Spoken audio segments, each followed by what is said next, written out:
Hola, Bueno, buenas tardes. José Manuel García es profesor de filosofía, pesimista metódico, funámbulo y meditador. Ha escrito el poemario Nombres, Rostros y Palabras, la novela Vida de García del Espinar y la antología de relatos Cuentos teológicos, escatológicos y dos historias pías con estrambote. Además de literatura, ha publicado sobre oratoria en varias revistas especializadas. El Minotauro come carne de mujer es una obra intensa, dura y descarnada. Una brillante reactualización del mito que podemos leer casi de manera narrativa. Gira en torno al dolor, al enclaustramiento y pone su foco en especial en la violencia que sufren las mujeres a causa del terrorismo machista, pero sin caer en el cliché ni en estúpidos paternalismos, ni siquiera en innecesarios maternalismos. Y bueno, yo ya he dicho lo que tenía que decir, os voy a dejar con José Manuel García. Ahora vendrían los exclusivos aplausos del público, pero como no hay, os dejo directamente con él y nada, un placer. Si queréis hacer preguntas, las podéis hacer en la caja de comentarios y cuando él acabe su speech, pues os responderá. Adelante, José Manuel. Hola, buenas tardes a todos los que seguís este directo. Es verdad que sería mucho mejor poder hacerlo realmente en directo, pues en un sitio pues un poco más agradable que a través de estas pantallas. Aquí en Madrid pues hay unos cuantos. Yo vivo en Madrid, en Alcorcón, y algunas veces que he hecho presentaciones son muy cálidas, muy agradables con el público con el que se interacciona y da mucho mejor resultado que esto a lo que nos vemos obligados ahora. Pero en fin, haremos de la necesidad virtud. Pues el libro que vamos a presentar, que voy a presentar, este poemario del Minotauro come carne de mujer, es un poemario ciertamente, como has dicho en la presentación, duro, descarnado y que se para a poetizar precisamente algunas cuestiones de las menos agradables de nuestro mundo, de nuestro entorno. Esto es algo que a mí me parece que también es función de la poesía. No solamente ese aspecto estético, literario, que en efecto lo tiene, la poesía, de tratar de la belleza y de tratar, a mí me parece, que lo más que se puede hacer con el lenguaje, que es ya poetizar, sino que también tiene una función ciertamente social. No diría tanto que política, que también me parece que la tiene política, sino social, puramente social, de encarnarse en la realidad y servir de altavoz a los procesos sociales que se están produciendo.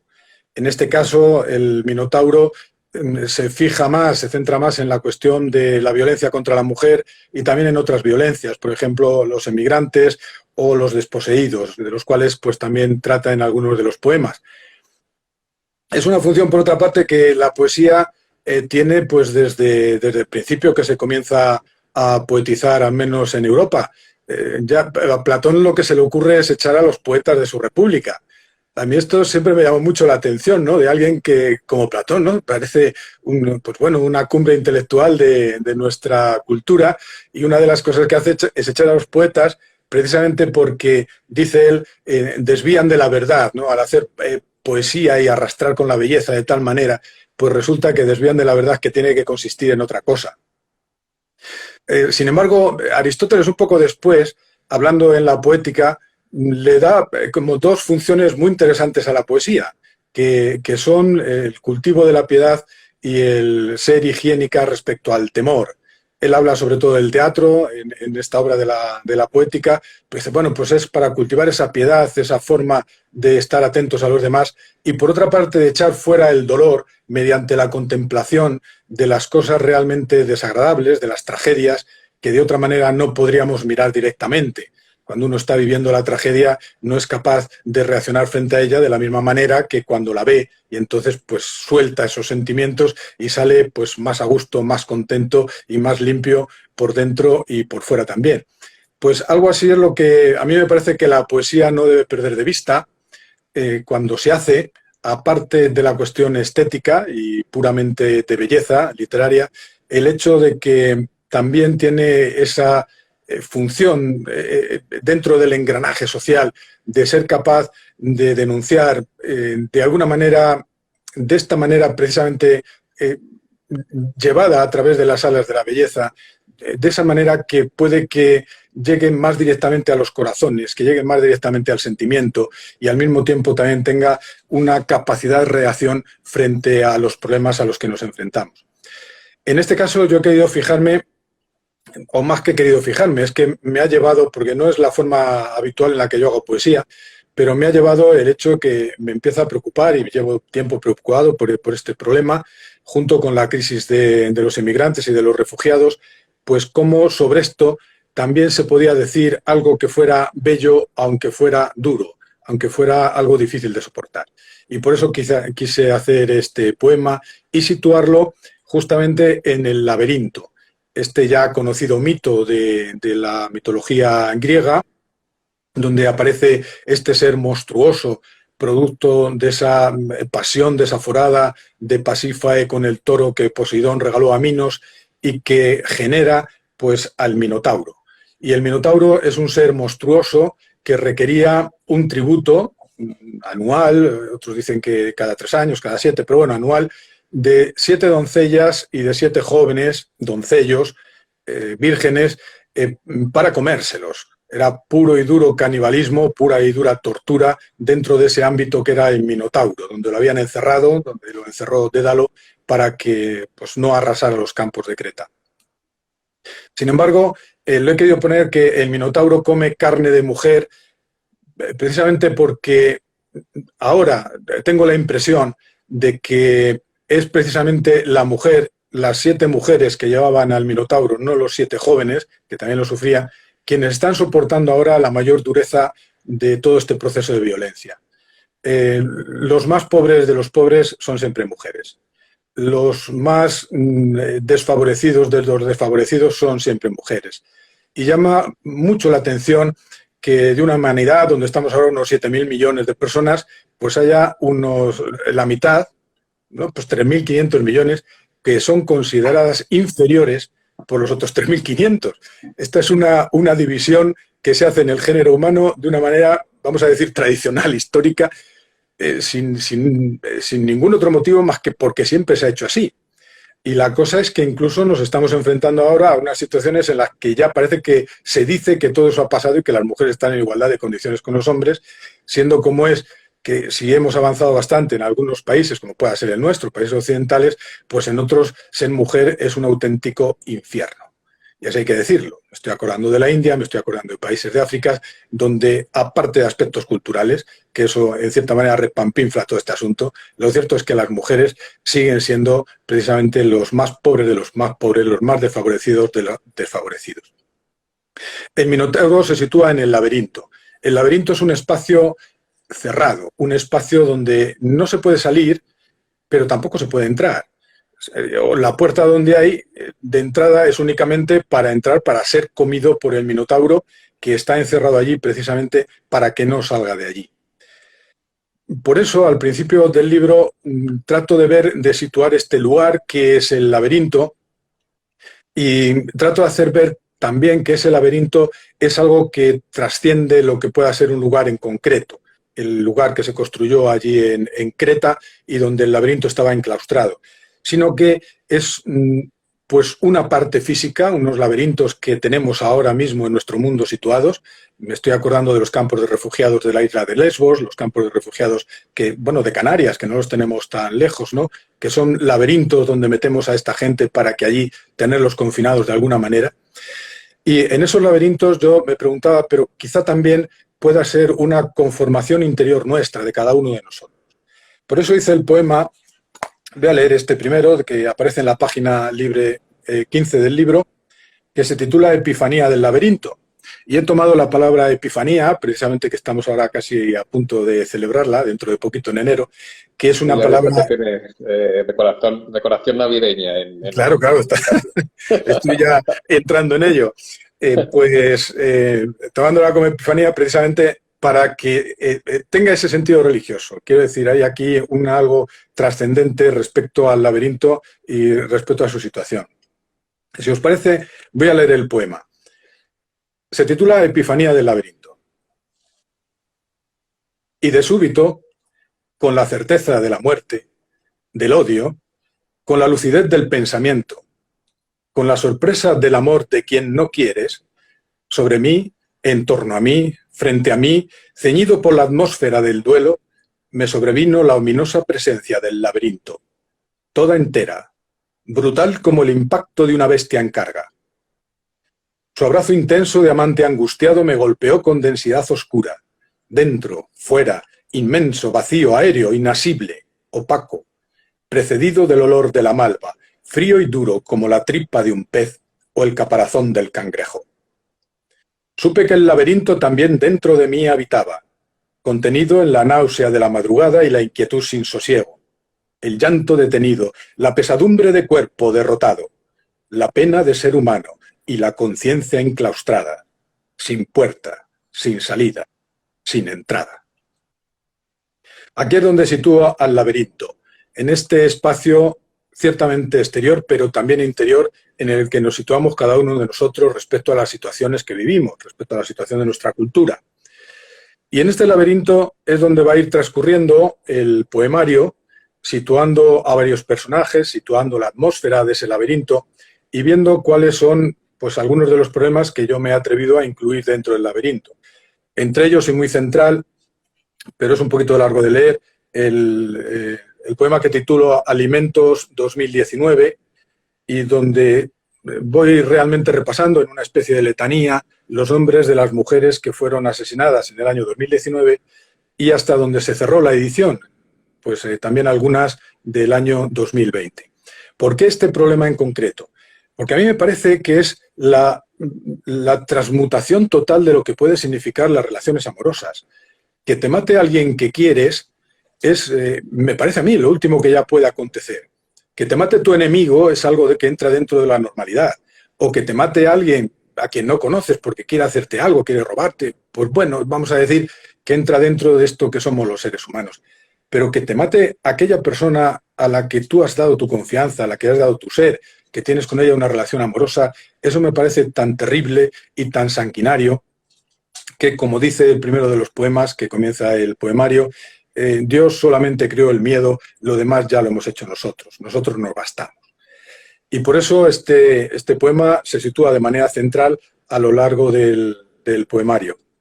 Bien, es verdad que no me paro solamente en este asunto, sino que también, por ejemplo, en la página 39, hay un poema que se titula Ojos ciegos, pues trata especialmente de los inmigrantes, de los putos negros, en fin, de todo el asunto que ya se sale fuera de lo que llamamos violencia de género, sino que también estas otras violencias. Si os parece, os voy a leer, si no todo, por lo menos un poco del poema, para ver que veáis cómo transcurre. Los ojos ciegos. Los ojos cegados por el sol, los oídos cegados por la oscuridad, la nariz cegada por la ausencia de horizonte, los ojos cegados por las palabras, los oídos cegados por la intensidad del miedo, la nariz cegada por la inercia, la garganta entumecida por las patas de los insectos y el silente siseo de la serpiente. Las manos cegadas por las heridas, los dientes cegados por la carne desgarrada, los brazos cegados por los cuerpos ahogados, el pecho cegado por la rabia, la lengua cegada por los cantos de unos niños a coro. Un inmigrante se amontonaba sobre la tripa de un cangrejo. Como veía que no se moría, fue a llamar a otro inmigrante. Dos inmigrantes se amontonaban sobre la tripa de un cangrejo. Como veían que no se morían, fueron a llamar a otro inmigrante. Tres putos negros se amontonaban sobre la tripa de un cangrejo.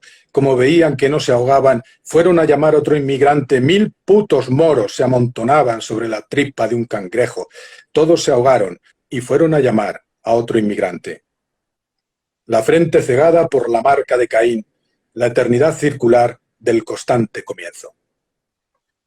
En fin, ya veis que no es un poemario que sea para leerlo sin más y luego pues, dormirse agradecido al mundo y a la vida, sino que es un poemario pues, que tiene esta dificultad de que he pretendido remover un poco las conciencias y remover también... Que es la poesía sin que remueva las entrañas. No puede ser. De eso se trataba, en efecto, para dentro de lo que es la poesía, que siempre es tratar con la belleza del lenguaje, pues que tratara también esto. Uno de los poemas Vamos, el poema que prácticamente, además de las dedicatorias, que comienza el poemario, se titula Pájaros del Estínfalo. No está cogido este título al azar tampoco. Los pájaros del Estínfalo salen en una de las hazañas de Hércules. Estos pájaros eran unos pájaros que, bueno, pues tenían entre sus demás atributos que sus heces las hacían soltar sobre las personas que iban allí alrededor donde estaban ellos. Eran heces venenosas que mataban a las personas, que envenenaban los campos. Pues así comienza esto. Precisamente porque esto es algo que nos está envenenando a nosotros como sociedad si es que no conseguimos pararlo. Es mi intención y es mi esperanza que en efecto así sea y que esto contribuya a eso.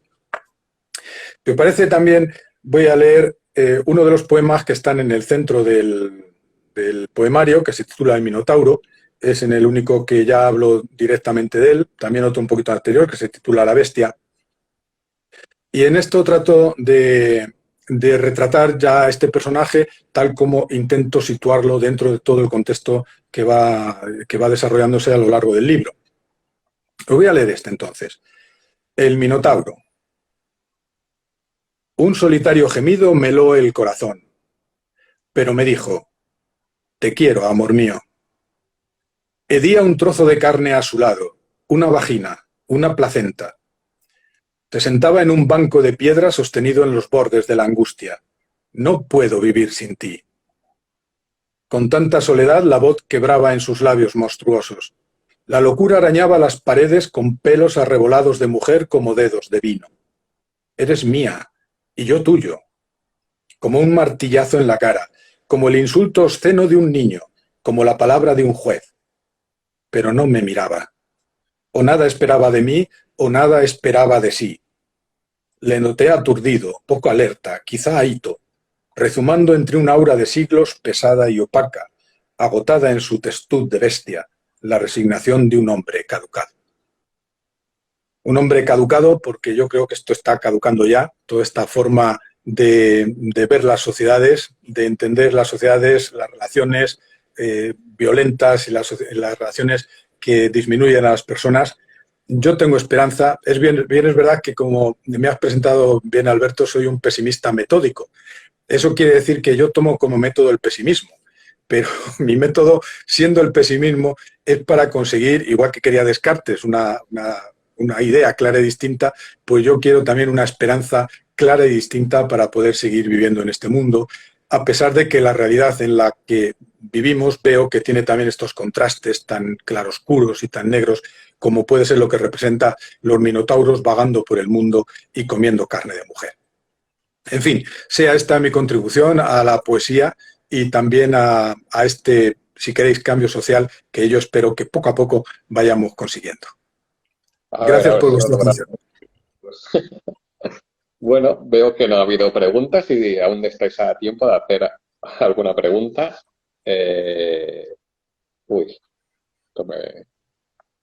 Pues es el momento para hacer las preguntas y José Manuel os contestará. ¿Hay algo aquí que no he hecho bien? A ver, estas cosas. Sé que esto en el directo se hacía mejor porque como las cervecitas iban haciendo efecto, pues al final ya aquello se caldeaba.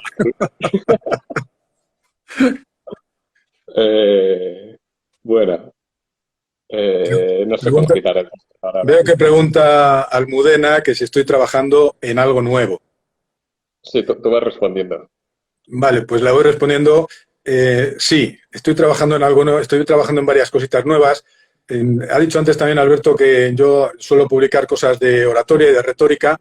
Entonces ahora lo que hago no es precisamente literario, sino estoy preparando una guía de oratoria para una editorial que se dedica a cuestiones de derecho.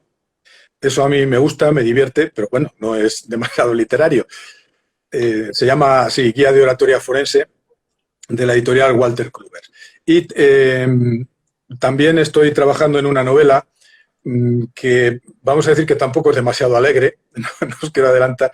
En este caso me fijo más bien en la situación de las residencias y de lo que pasa con los ancianos de esas residencias, no porque sea un telerrealidad, sino porque se me ha ocurrido tratar de eso debido a diversas cuestiones y bueno, estoy haciendo sobre ello. Y como siempre, pues escribiendo poesía, eso sí lo voy haciendo de manera constante. Eso está todavía por trabajar, en ver si se puede sacar algo de ahí, editar algo, o bien presentarlo a algún premio, alguna cosa así. Pero bueno, siempre de manera constante. Esto de escribir a partir de un cierto momento se transforma no ya solo en un vicio, sino en una cierta forma de vivir. Eh, que mi mujer dice que a ver cuándo acabo, porque está bastante harta, pero espero que alguien más me lo agradezca, no solamente ella. Muy bien, pues nada, ha sido un placer escucharte, haberte podido publicar como comentaba. Mira, hay otra pregunta. Sí, yo reconozco que no conocía al autor, pero quisiera preguntar, ¿hasta qué punto cree que un autor puede influir en la sociedad y una tendencia dentro de la literatura? Pues no estoy muy seguro y sí, porque ambas cosas suceden. Quizá un autor solo y un autor pues, relativamente poco conocido como yo, pues hombre, así en la sociedad en general y transformar lo que pueda ser España o lo que pueda ser el mundo entero, pues más bien que no. Pero, en fin, cada uno va contribuyendo de una manera. Aquellos que puedan leerme posiblemente, por lo menos, puedan pensar acerca de este asunto e ir variando su postura, su manera de ver las cosas. Quizá quiero creer eso, ¿no? Autores más conocidos, pues ciertamente. Ciertamente porque, aunque sea de una manera difícil de detectar, poco a poco se va cambiando tanto de ideas como de intereses como de motivaciones dentro de las sociedades. Y eso no ocurre al azar, eso ocurre por algo. Puede ocurrir por fenómenos como pueda ser pues, la Segunda Guerra Mundial o la Guerra Civil Española, que transforma y trastorna a las sociedades, o puede ser porque ciertas ideas van poco a poco calando dentro de las personas. Como, por ejemplo, el problema del medio ambiente. Ahora, es un problema que tenemos ahora y que hace 40 años pues la verdad no se hablaba de ello más que en círculos muy restringidos. Y eso ha sido porque ha ido poco a poco a través de diversos formatos, no solamente literatura, sino también ensayos, también a través del cine, a través de la televisión, tomando forma esto. Se va reaccionando frente a eso por parte de que no quieres que cambie. Y de esa manera, poco a poco también va haciendo semilla en la sociedad. O, sin más, en el tema este del feminismo, desde las primeras mujeres que comienzan en la primera ola del feminismo, reclamando derechos tan sencillos como que no las casaran con otro, que, fuera de su voluntad, o que las dejaran estudiar, a la situación en que tenemos ahora, en la tercera, ya cuarta ola, se empieza a hablar del feminismo, donde este problema es un asunto conocido de manera internacional. Es decir, se puede ir influyendo, quizá no uno solo, o quizá sí, una obra en concreto puede influir de manera decisiva en la sociedad, pero se va haciendo y poco a poco, pues si no fuera así, ¿para qué escribimos, para qué enseñamos y para qué hablamos? Y tendencia dentro de la literatura, pues ciertamente, por ejemplo, en esto que me refería del feminismo, es toda una tendencia ahora mismo dentro de la literatura, este tipo de literatura, que tiene como objeto, con sus luces y sus sombras, por supuesto, pero que tiene como objeto el tema del feminismo, tanto en novela como en poesía como en ensayos. Es muy importante esta corriente. Muy bien, pues supongo que habrá quedado satisfecho con la respuesta. Bueno, Eh, Veo que ya ahora sí que no hay ninguna pregunta más, pues reiterar las gracias, José Manuel, y ya nos despedimos. Esperamos, como hemos estado comentando, que para enero, febrero o lo más tardar en primavera podamos hacer realmente la presentación in situ y entonces ya nos veríamos en Madrid, en sí, Alcalá o donde pudiera ser. estupendo, a ver si podemos. Venga, un abrazo, José Manuel. Hasta luego.